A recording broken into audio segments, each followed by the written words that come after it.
Mbulubinaka members of the media, and also Mbulubinaka to all Fijians listening in today and also watching through the television. As of today, the 30th of March, there are no new cases of COVID-19 in Fiji.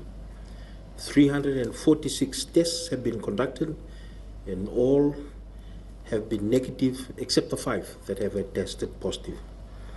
As we also know, 2 of the positive cases are travel related and 3 are close contacts of the first case. Late last night, we were informed by the New Zealand Ministry of Health of an individual who had tested positive for COVID-19 in New Zealand with a recent history of travel to Fiji. After reaching out to this patient, the Ministry of Health determined that he developed symptoms 2 days after arriving back in New Zealand. While it is unclear whether this person got the disease in New Zealand or Fiji, and he did not display symptoms while in Fiji, out of an abundance of caution, we wish to advise the public of his itinerary whilst in the country, because it takes 2 to 14 days for the symptoms to develop. We need to diligently trace back his movements in Fiji to see if there is any possibility he contracted the disease here, as this will inform our broader containment efforts. Therefore, we are alerting the public of the following times and places that this person was present in Fiji, and if you're also in one of these areas and are feeling unwell with symptoms such as fever, cough, sore throat, or shortness of breath, please urgently contact the Ministry of Health. And these are the places from the 11th to the 13th of March at the March Island Plantation Island Resort and return ferry to Ndenarau and the Cloud9 floating platform. From the morning of the 15th of March at the Ndondo Resort and lunchtime at the Tano Hotel in Raki.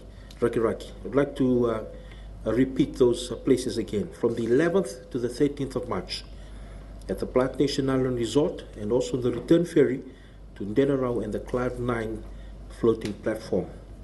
And from the morning of the 15th of March at the Ndondo Resort and lunchtime at the Tano Hotel in Raki.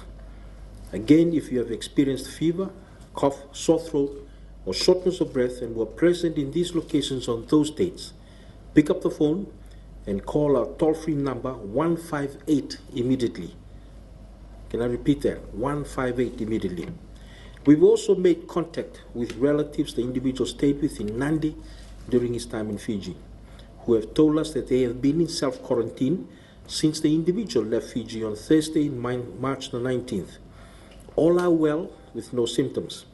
Regardless, they will all remain in compulsory self-quarantine and receive daily checks by our health staff. We've also identified and been in touch with 14 other contacts, all of whom remain well and are in compulsory self-quarantine. This case in New Zealand should be a wake-up call for everyone. There is a real chance this individual could have picked up the virus while he was here in Fiji.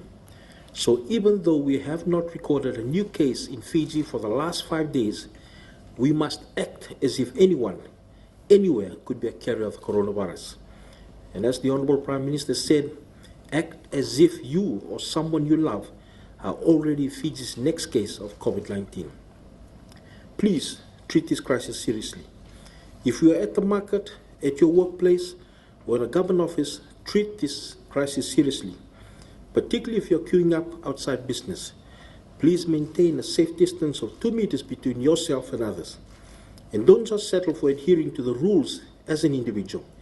If you see bad behavior, call it out publicly. Tell people do better. Don't be careless. Help keep our country safe. Everyone should also frequently wash their hands with soap and water. And unless you're getting food, going to work, or doing something else vital to their life or their livelihood, stay at home.